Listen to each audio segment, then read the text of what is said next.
Hello students, welcome to the channel connect with class.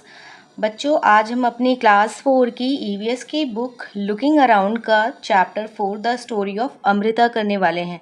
So basically ये जो आपका chapter है द स्टोरी ऑफ अमृता, ये चैप्टर है ट्रीज़ के बारे में, प्लांट्स के बारे में, एनिमल्स के बारे में। यहाँ पर उनकी इम्पोर्टेंस के बारे में बताया गया है कि वो हमारे लिए कितने ज़रूरी हैं। और इसमें ये जो अमृता है ये इन प्लांट्स को बचाने के लिए क्या क्या स्टेप्स लेती है, क्या क्या कदम उठाती है, तो इसी के बारे में ये पूरा चैप्टर है। So let's read our chapter. Given है this is a true story from long long ago. ये एक ट्रू स्टोरी है, सच्ची घटना है। फ्रॉम अ लॉन्ग लॉन्ग एगो यानी बहुत बहुत पुराने समय, बहुत पहले की बात है और ये एक सच्ची घटना है। ऑलमोस्ट 300 ईयर्स एगो, ऑलमोस्ट 300 यानी लगभग 300 साल पहले की। इन अ विलेज कॉल्ड खेजड़ली, एक गांव है उसका नाम है खेजड़ली। लिव्ड अमृता, वहाँ पर एक लड़की रहती थी, बच्ची रहती थी, अमृता नाम था उसका। Khejarli village is near Jodhpur in Rajasthan. अब ये जो खेजड़ली विलेज है, खेजड़ली गांव है, वो जोधपुर के पास है। और जोधपुर कहाँ है? वो राजस्थान में है। The village got its name because of the many khejri trees that give here. यानी कि ये जो विलेज है, ये जो गांव है, इसको अपना नाम खेजड़ली कैसे मिला? क्योंकि यहाँ पर खेजड़ी पेड़ जो है वो बहुत सारे उगे हुए हैं, खेजड़ी के बहुत सारे पेड़ हैं, इसलिए इस गांव का नाम ही खेजड़ी है। The people of this village took great care of the plants, trees and animals. ये जो लोग हैं, पीपल हैं इस गांव के, वो टुक ग्रेट केयर यानी बहुत ज़्यादा देखभाल करते हैं किसकी? ऑफ द प्लांट्स यानी पेड़ पौधों की, ट्रीज पेड़ों की, एंड एनिमल्स यानी जानवरों की। Goats, deer, hares and peacocks roamed fearlessly there. Goats बकरियां, डियर हिरन, हेयर्स यानी खरगोश, एंड पिकॉक्स यानी कि मोर। रोम मतलब होता है घूमना, इधर से उधर घूमना। फियरलेसली मतलब बिना डरे। तो यहाँ पर ये जो बकरी है, हिरन है, खरगोश है और ये जो पिकॉक है यानी मोर है, ये बिना डरे हुए इधर उधर घूमते रहते हैं इस गाँव में। The people of the village remembered what their elders use to tell them. ये जो पीपल हैं, इस गांव के लोग हैं, इनको ये याद है कि इनके जो एल्डर्स हैं यानी बड़े बूढ़े हैं, वो इनसे क्या कहा करते थे। दे यूज टू से, वो कहा करते थे, अगर पेड़ है तो हम हैं। Plants and animals can survive without us but we can not survive without them. ये जो प्लांट्स और एनिमल्स हैं यानी पौधे, पेड़ पौधे और जानवर हैं, वो हमारे बिना सर्वाइव यानी जिंदा रह सकते हैं, बट लेकिन we can not survive without them, लेकिन हम उनके बिना जिंदा नहीं रह सकते। नेक्स्ट है अमृता's फ्रेंड यानी अमृता के दोस्त। Amrita would get up early every morning and greet her friends the trees. Amrita जो है हर रोज सुबह, अर्ली यानी सुबह जल्दी उठती थी, and greet her friends the trees, और अपने जो दोस्त थे जो कि पेड़ थे उनसे मिलने जाती थी। She would choose a special tree for the day. वो उस दिन के लिए एक स्पेशल ट्री को चुनती थी। चूज मतलब चुनना, चुना करती थी। She would put her arms around the trunk and whisper to the tree, "Friend, you are strong and beautiful." She would put her arms यानी वो जो अपने हाथ है उस ट्री ट्रंक यानी जो पेड़ का तना होता था उसके चारों तरफ लपेट लेती थी, उसको हग करती थी एक तरीके से, एंड विस्पर और धीरे से पेड़ से बोलती थी, दोस्त यू आर स्ट्रॉन्ग, तुम मजबूत हो, एंड ब्यूटीफुल और सुंदर हो, यू केयर फॉर अस, तुम हमारी देखभाल करते हो, थैंक यू ट्री, धन्यवाद पेड़। यानी वो अपने ट्री जो फ्रेंड था उसका शुक्रिया अदा करती थी। I love you very much, मैं तुमसे बहुत प्यार करती हूँ। Give your strength to me also, और जो अपनी स्ट्रेंथ है यानी जो ताकत है, स्ट्रेंथ शक्ति है, वो मुझे दे दो। लाइक अमृता, अमृता की ही तरह the other children also had their special trees. जो दूसरे बच्चे थे उनके पास भी अपने अपने स्पेशल ट्रीज थे, यानी दूसरे पेड़ भी उन बच्चों के दोस्त हुआ करते थे। They would play for hours, वो घंटों वहाँ पर खेला करते थे। In the shade of the trees, उन पेड़ों की छाया में वो घंटों वहाँ पर खेला करते थे। यहाँ पर आपसे कुछ क्वेश्चन पूछ रहा है, जैसे फर्स्ट क्वेश्चन है, is there a place near your house, school और along the road side where trees have been planted. क्या आपके घर के पास, स्कूल के पास या फिर सड़क के किनारे कोई ऐसी जगह है जहाँ पर पेड़ों को लगाया गया है? तो हाँ, मेरे घर के पास भी पेड़ है, मेरे स्कूल में भी पेड़ है और अलॉन्ग द रोड भी पेड़ है जहाँ पर इन्हें प्लांट किया गया है। और सारे पेड़ों को प्लांट नहीं किया गया, कुछ पेड़ों को प्लांट किया गया है, जबकि कुछ अपनी मर्जी से भी उगाए हैं। नेक्स्ट क्वेश्चन आपसे पूछा है why were they planted there, उन्हें वहाँ पर क्यों प्लांट किया गया है, क्यों लगाया गया है, ताकि हमें पेड़ों की छाया मिल सके, उनके फल फूल मिल सके। क्योंकि जो प्लांट्स होते हैं वो क्या करते हैं, वो हमें शेड यानी छाया देते हैं, फ्रूट्स देते हैं, और इसके अलावा ये जो एयर होती हवा होती है उसको भी प्यूरीफाई करते हैं। वो क्या करते हैं, एयर से कार्बन डाइऑक्साइड को इनहेल करते हैं, यानी कि कार्बन डाइऑक्साइड को एब्जॉर्ब करते हैं और हमें बदले में क्या देते हैं, हमें बदले में ऑक्सीजन दे देते हैं। नेक्स्ट क्वेश्चन है have you seen anyone taking care of the trees, who does this, क्या आपने किसी को भी taking care of the trees यानी पेड़ों की देखभाल करते हुए देखा है। हु डज दिस, कौन करता है, तो जो भी गार्डनर होता है वो करते हैं। और अगर मेरे घर में कोई पेड़ है तो जैसे मेरे ग्रैंडफादर हैं एक पेड़ की टेक केयर करते थे, तो हाँ लोग टेक केयर करते हैं प्लांट्स की। तो yes, gardener in the garden and school, यानी कि जो गार्डन बगीचा है और जो स्कूल है वहाँ पर तो गार्डनर देखभाल करता है, लेकिन मेरे ग्रैंडफादर हैं यानी मेरे दादाजी हैं, वो जो मेरे घर के पास ट्री हैं उनकी देखभाल करते हैं। नेक्स्ट है have you seen fruits on any of the tree, who Yeats these fruits, क्या आपने कोई फ्रूट यानी फल देखे हैं इनमें से किसी भी पेड़ पर, और इन फलों को कौन खाता है। तो अगर कोई मैंगो का पेड़ होगा, गुआवा यानी अमरूद वगैरह का पेड़ होगा, तो उनके जो भी फल होंगे वो तो आपने देखे ही होंगे। और इनके फल कौन खाता है, तो चूंकि ये सड़क के किनारे लगे हुए होते हैं, गार्डन में लगे होते हैं, तो इनके फल कोई भी खा सकता है, यानी कोई भी बर्ड्स खा सकती हैं, एनिमल्स खा सकते हैं, और चिल्ड्रेन भी इन फलों को खाते हैं। So yes, I have seen mango and guava, मैंने अमरूद और आम के पेड़ देखे हैं, और इनके फलों को कौन खाता है, तो चिल्ड्रेन, बर्ड्स, एनिमल, जिसके हाथ भी ये फल लगते हैं वही खा लेता है। सो आप इतना ना लिखकर सिर्फ इतना भी लिख सकते हैं कि any one can eat them, उनको कोई भी खा सकता है। नेक्स्ट क्वेश्चन है Lalita feels that grass and small plants growing near her school wall have not been planted by any one, Lalita को फील्स यानी ये लगता है कि ये जो ग्रास है यानी घास है और स्मॉल प्लांट्स जो छोटे छोटे पौधे हैं growing near her school wall, उसकी स्कूल की दीवार के पास उग आए हैं, have not been planted by anyone, उनको किसी ने प्लांट नहीं किया है, किसी ने लगाया नहीं है। Do you know of any place where grass, small plants और trees are growing on their own without being planted by anyone, do you know, क्या आप जानते हैं, ऑफ एनी प्लेस, किसी ऐसी जगह को जहाँ पर जो ग्रास है, घास है, स्मॉल प्लांट्स यानी छोटे पौधे हैं और पेड़ हैं, आर ग्रोइंग वो उग रहे हैं या उग जाते हैं, ऑन देयर ओन अपने मन से या अपने आप से ही उगाते हैं, without being planted by anyone, उन्हें कोई वहाँ पर प्लांट नहीं करता है, कोई लगाता नहीं है, फिर भी वो वहाँ पर उगाते हैं। क्या आप किसी ऐसी जगह को जानते हैं। सो यस, जो सड़क के किनारे होती है जगह, आपने देखा होगा वहाँ पर भी अपनी मर्जी से पेड़ उगाते हैं। अगर कोई जो प्लॉट वगैरह होता है वो काफ़ी लंबे समय तक खाली वैकेंट होता है, तो वहाँ पर भी अपनी मर्जी से घास और पेड़ पौधे उगाते हैं। So yes, on the road side यानी सड़क के किनारे, एम्प्टी प्लॉट, कोई प्लॉट अगर बहुत समय से खाली पड़ा है उस पर, और फील्ड्स यानी खेतों में अपने आप ही घास उगाती है, उनको कोई वहाँ पर प्लांट नहीं करता। नेक्स्ट है why do you feel they are growing on their own, आपको क्या लगता है, व्हाई डू यू फील, आपको ऐसा क्यों लगता है, they are growing on their own, कि वो अपनी मर्जी से उग रहे हैं। क्योंकि पहली बात तो उन पेड़ों को, उन घास को वहाँ पर किसी ने लगाया नहीं है, किसी ने प्लांट नहीं किया, वो अपनी मर्जी से उग रहे हैं। क्यों, क्योंकि उन्हें वहाँ पर फेवरेबल कंडीशंस मिल रही हैं। जैसे उनको सनलाइट, एक पेड़ को ग्रो होने के लिए क्या क्या चाहिए होता है, उनको सॉइल चाहिए होती है जो कि उन्हें वहाँ इजीली अवेलेबल हो जाती है, सनलाइट चाहिए होती है वो भी उन्हें इजीली अवेलेबल होती है, और क्या चाहिए होता है उन्हें चाहिए होता है वाटर, जो कि बारिश की वजह से उन्हें पानी भी मिल जाता है। सो सारी फेवरेबल कंडीशंस में वो वहाँ पर अपनी मर्जी से उगाते हैं, उन्हें वहाँ पर कोई प्लांट नहीं करता। So yes, they are growing on their own because no one has planted them. They get sunlight, soil and water from the rain to grow. Next given है trees in danger यानी खतरे में पेड़। Time went by, समय बीतता है। Amrita was now grown up, अब अमृता बड़ी हो गई।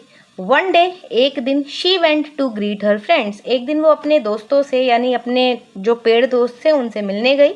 She saw that there were some strangers in her village, उसने वहाँ पर देखा कि कुछ स्ट्रेंजर्स हैं यानी अजनबी हैं जिनको वो जानती नहीं थी, वो उसके गांव में हैं, आ गए हैं।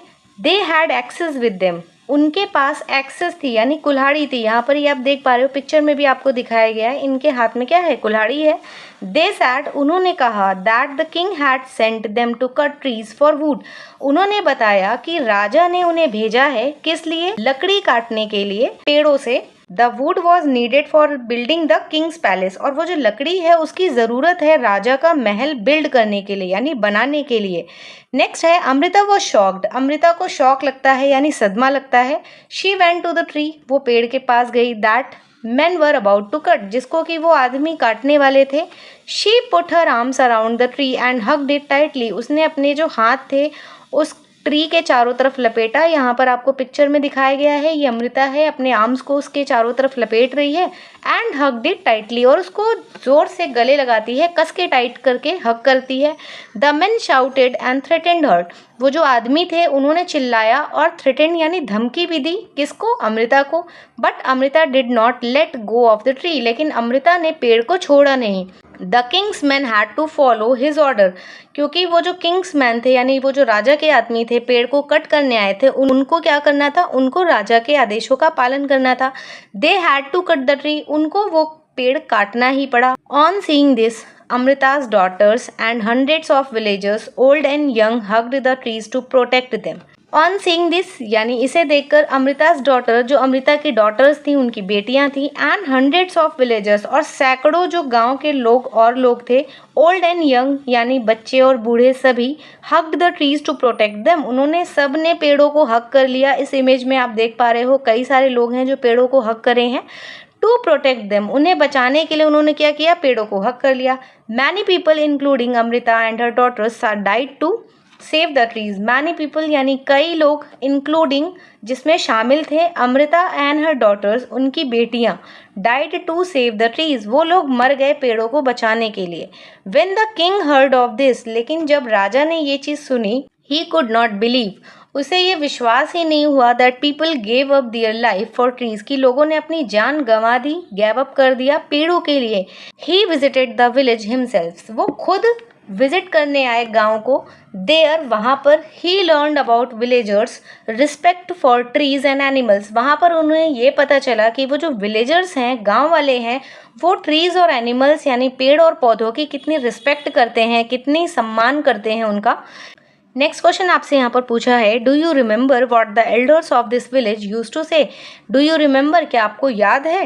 What the elders of this village used to say, इस गांव के जो एल्डर्स थे यानी बड़े लोग थे वो क्या कहा करते थे?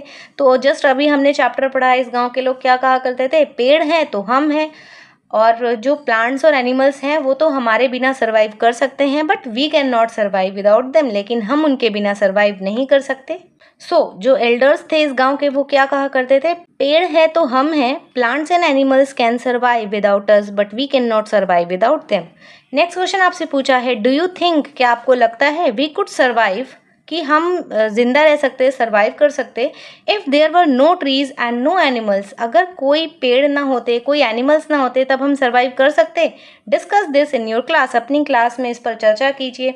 तो अगर कोई पेड़ ना होते और कोई एनिमल्स ना होते तो हम सर्वाइव नहीं कर सकते थे। एनिमल्स के बिना तो हम फिर भी सर्वाइव कर लेते, लेकिन ट्रीज़ के बिना हम बिल्कुल सर्वाइव नहीं कर सकते थे। क्यों?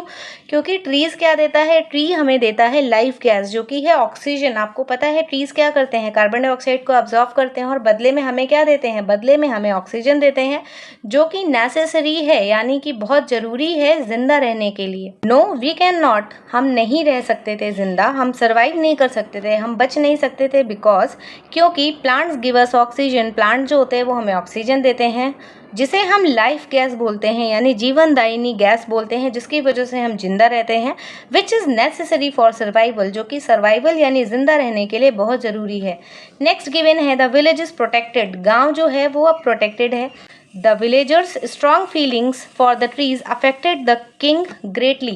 जो villagers यानी गांव वालों की जो strong feeling थी trees के लिए, जो उनका affection था, लगाव था, उसने राजा पर बहुत affect किया, यानी राजा पर बहुत प्रभाव डाला।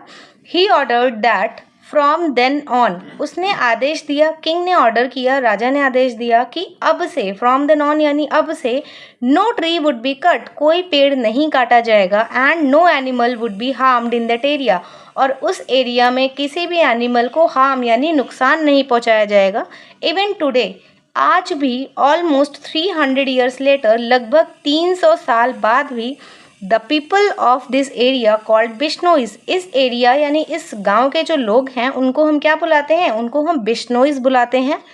Continue to protect plant and animals, वो क्या कर रहे हैं, वो लगातार प्लांट्स पेड़ पौधों की और एनिमल्स यानी जानवरों की सुरक्षा कर रहे हैं। Even though in the middle of the desert, हालांकि ये जो एरिया है खेजड़ली विलेज है, ये कहाँ पर है, ये डेजर्ट यानी रेगिस्तान के बीचों बीच है।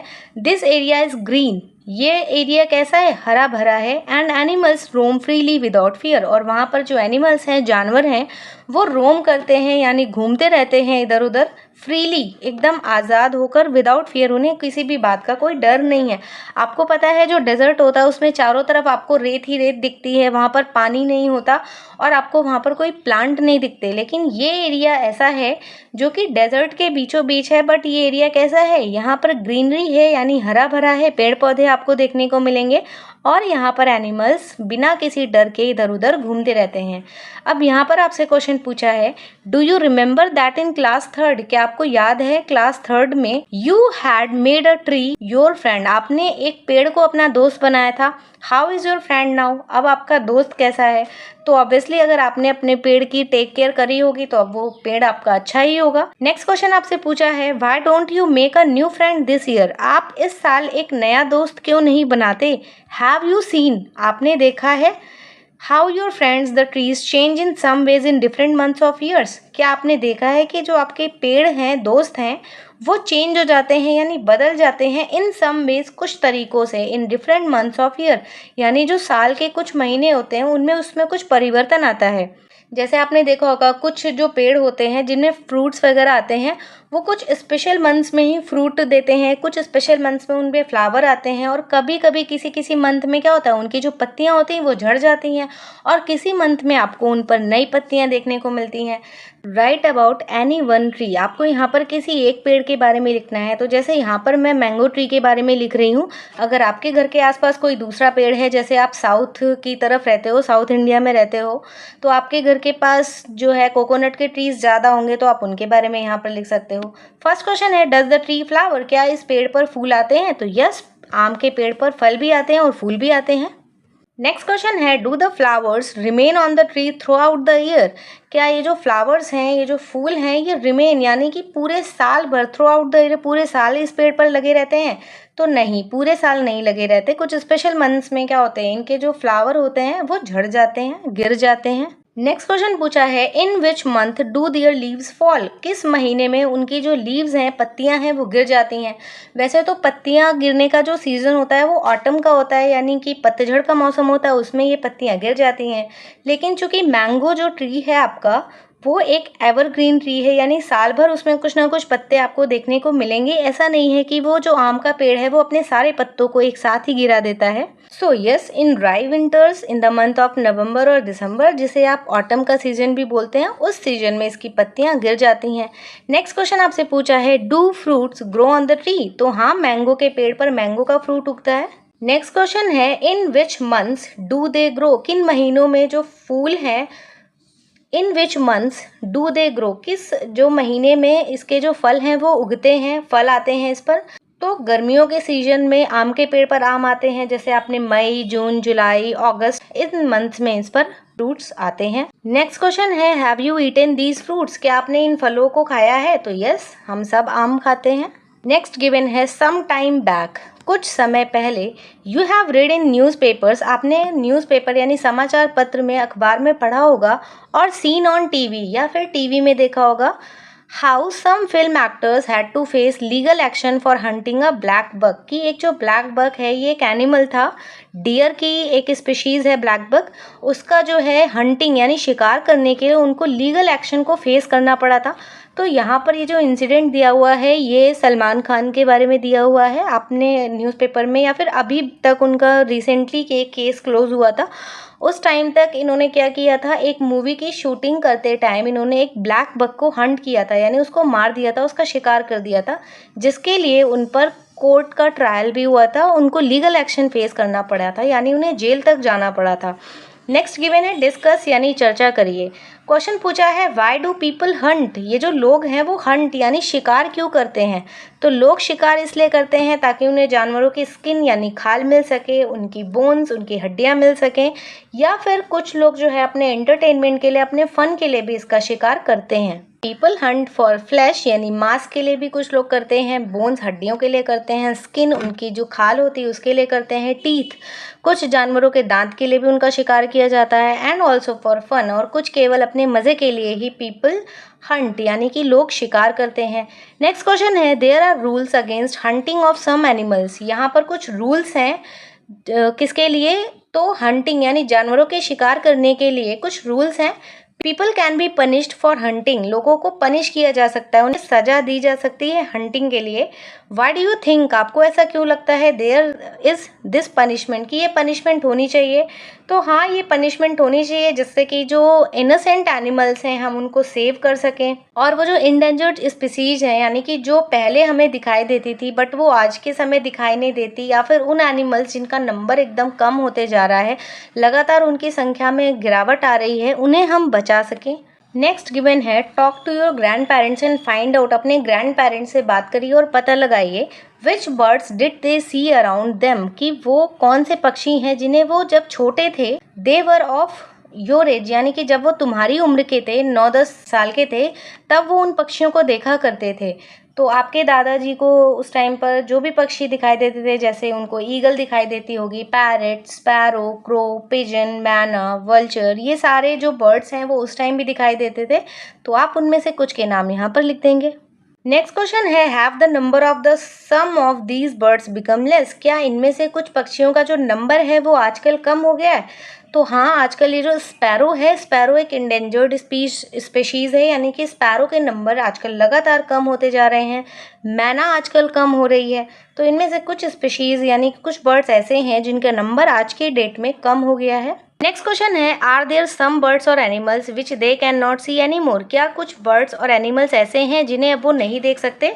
तो एक बर्ड था ग्रेट इंडियन बस्टर्ड, जो कि आजकल नहीं दिखाई देता। ये पुराने टाइम पर ये बर्ड हुआ करता था बट आजकल इसे हम नहीं देख सकते। नेक्स्ट गिवन है शांति's grandfather told her that when he was a small child he saw more birds like sparrows and manna than he sees today. Can you make 2 guesses why their numbers have become less? शांति के grandfather ने यानी दादाजी ने उसे बताया कि when he was a small child, जब वो एक छोटे बच्चे थे, he saw more birds like sparrows and manna than he sees today, कि वो जब छोटे बच्चे थे तब उन्हें ज़्यादा जो है बर्ड्स जैसे कि स्पैरो यानी कि गौरैया और मैना दिखाई देती थी जितनी कि वो आज देखते हैं। Can you make 2 guesses why their numbers have become less? क्या आप अंदाज़ा लगा सकते हैं कि नहीं, 2 बातों का अंदाज़ा लगा सकते हैं कि इनका जो नंबर्स है वो आजकल कम क्यों हो गया है। तो पुराने टाइम पे जो फॉरेस्ट वगैरह होते थे यानी कि जो ग्रीन एरिया था वो ज़्यादा हुआ करता था, और इसके अलावा पुराने समय में उनके रहने के लिए फेवरेबल एनवायरनमेंट था। लेकिन आज के टाइम पे जैसे मोबाइल वगैरह के जो सिग्नल्स होते हैं ये भी उन्हें अफेक्ट करते हैं, और हमने क्या किया, हमने इतना ज़्यादा डिफॉरेस्टेशन कर दिया है, पेड़ पौधों को काट दिया है, जिससे उनके रहने लायक एरिया कम हो गया है। और इसके अलावा हमने उनका शिकार करना शुरू कर दिया, हंटिंग की वजह से इनका नंबर जो है कम हो गया है। और इसके अलावा एक जो ग्लोबल वार्मिंग है यानी कि जो अर्थ का टेम्परेचर है वो लगातार बढ़ते ही जा रहा है, तो ग्लोबल वार्मिंग भी इसमें एक रीज़न हो सकता है कि इनका जो नंबर है वो आजकल कम हो गया है। सो cutting of trees, hunting, unfavourable environment, reducing their living area और ग्लोबल वार्मिंग एट्सेट्रा, और भी बहुत सारे रीजन है जिसकी वजह से जो इनका नंबर है वो आज की डेट में कम हो गया है। नेक्स्ट गिवन है the khejri tree was the most common tree that grew in Amrita's village. जो खेजड़ी का पेड़ था वो मोस्ट कॉमन ट्री था यानी सबसे आम पेड़ था, that grew in Amrita's village, जो कि अमृता के विलेज में उगता था। Which kind of trees can you see a lot in your area, name 2 such trees. आपके एरिया में यानी जहाँ आप रहते हो वहाँ पर 2 ऐसे कौन से पेड़ हैं जिसे आप बहुत ज़्यादा देखते हो, उनमें से किन्हीं 2 के नाम लिखिए। तो जैसे हम अगर नॉर्थ इंडिया साइड रहते हैं तो यहाँ पर हमें मैंगो के ट्रीज़ हैं, गुआवा के ट्रीज़ हैं, ये सारे पेड़ बहुत इजीली देखने को मिल जाते हैं। नीम का पेड़ है, ये भी बहुत इजीली देखने को मिल जाता है। नेक्स्ट गिवन है find out more about these trees from your elders. अपने बड़े बूढ़ों से इनके बारे में और चीज़ें पता लगाइए। जैसे आपको नीम और मैंगो के पेड़ के बारे में पता लगाना है। मैंगो के ट्री के बारे में कुछ फैक्ट्स हैं, जैसे कि मैंगो का जो ट्री होता है और नीम का भी ट्री आपने देखा होगा, ये बहुत बड़े पेड़ होते हैं, इनमें बहुत सारी ब्रांचेज होती हैं। और जो मैंगो का ट्री होता है इसके जो बड्स होते हैं यानी जो कलियाँ होती हैं जिसे हम बौर कहते हैं, वो जनवरी के मंथ में आते हैं। और जो मैंगो का फ्रूट होता है वो क्या करता है, वो राइपनिंग यानी उसकी जो पकने की शुरुआत होती है वो मिड ऑफ अप्रैल में हो जाती है। मैंगो की बहुत सारी वेराइटीज़ होती हैं। इसके अलावा जो नीम का पेड़ होता है, नीम में बहुत सारी मेडिसिनल प्रॉपर्टीज़ होती हैं और जो नीम का पेड़ होता है उसमें भी फ्लावर्स आते हैं। और नीम का पेड़ मतलब उसका नीम का तो पूरा जो भी पेड़ होता है यानी उसके लीव से लेके उसका फ्रूट्स इवन उसकी बार्क तक उसमें मेडिसिन की प्रॉपर्टीज़ होती हैं, यानी एक मेडिसिनल प्लांट होता है नीम का पेड़। तो यहाँ पर आप दोनों पेड़ में से किसी भी एक पेड़ के बारे में कुछ lines. Mango tree is an evergreen tree, ये एक सदाबहार पेड़ है यानी हर मौसम में आपको हरा भरा दिखेगा, हर मौसम में इसके पत्ते दिखेंगे, लेकिन कुछ मौसम में ये क्या करता है, कुछ पत्तों को गिरा देता है। This tree is very large, ये पेड़ बहुत बड़ा होता है। एंड ब्रांची यानी इसमें बहुत सारी आपको ब्रांचेस देखने को मिलती हैं। The buds of mango tree come in the month of January, जो बड्स होते हैं यानी कलियाँ होती है मैंगो ट्री की वो जनवरी के महीने में आती हैं। The fruit starts ripening from the middle of April, और जो अप्रैल का मिड होता है उसमें इसके जो फ्रूट्स हैं वो पकना शुरू हो जाते हैं। There are many varieties of mango tree, और ये जो मैंगो ट्री होता है इसकी बहुत सारी वेराइटीज़ होती हैं, बहुत सारी तरीक़ों का ये मैंगो का पेड़ होता है, अलग अलग किस्म का होता है। नेक्स्ट यहाँ पर आपको ये येलो बॉक्स में कुछ फैक्ट्स दिए गए हैं जो कि आपके एग्ज़ाम पॉइंट ऑफ व्यू से वेरी वेरी इंपॉर्टेंट है, इन्हें आप बिल्कुल भी मिस नहीं करेंगे। गिवन है the khejri tree is found mainly in desert areas, ये जो खेजड़ी ट्री है, खेजड़ी का पेड़ है, ये मेनली मुख्य रूप से डेजर्ट एरियाज रेगिस्तानी एरियाज में पाए जाते हैं। It can grow without much water, ये जो है बिना ज़्यादा पानी के भी उगाता है। Its bark is use for making medicines, इसकी जो बार्क है यानी खाल है उसका यूज़ करते हैं हम मेडिसिन यानी दवाइयाँ बनाने के लिए। People cook and eat its fruits beans, इस जो लोग होते हैं वो कुक करते हैं यानी पकाते हैं इसके फलों को, और जो इसकी फलियां होती हैं बीन्स होते हैं उसको फल को पकाकर ये लोग खाते हैं। It's would is such that it will be not affected by insects, इसकी जो लकड़ी होती है वो ऐसी होती है कि इस पर कीड़े मकोड़े नहीं लगते यानी उनसे इनको कोई नुकसान नहीं होता। Animals in this area eat the leaves of the khejri, animals होते हैं जो इस एरिया में वो खेजड़ी पेड़ की जो पत्तियां होती हैं उसको खाते हैं। And children like you play in its shade, और जो आपकी तरह बच्चे होते हैं वो इसकी छाया में खेलते हैं। यानी कि लीव से लेके जो इसके फ्रूट्स होते हैं, बार्क होते हैं, और मेन इंपॉर्टेंट चीज़ कि ये डेजर्ट एरिया में उगता है और इसको ज़्यादा पानी की ज़रूरत नहीं होती है। So this was all about the chapter 4 the story of Amrita. I hope आपको ये चैप्टर, इसका एक्सप्लेनेशन और इसकी जो इन बिटवीन बुक एक्सरसाइज थी वो अच्छे से क्लियर हो गई होगी। इसकी जो भी एक्स्ट्रा वर्कशीट है उसे हम नेक्स्ट वीडियो में कवर करेंगे। Thanks for watching.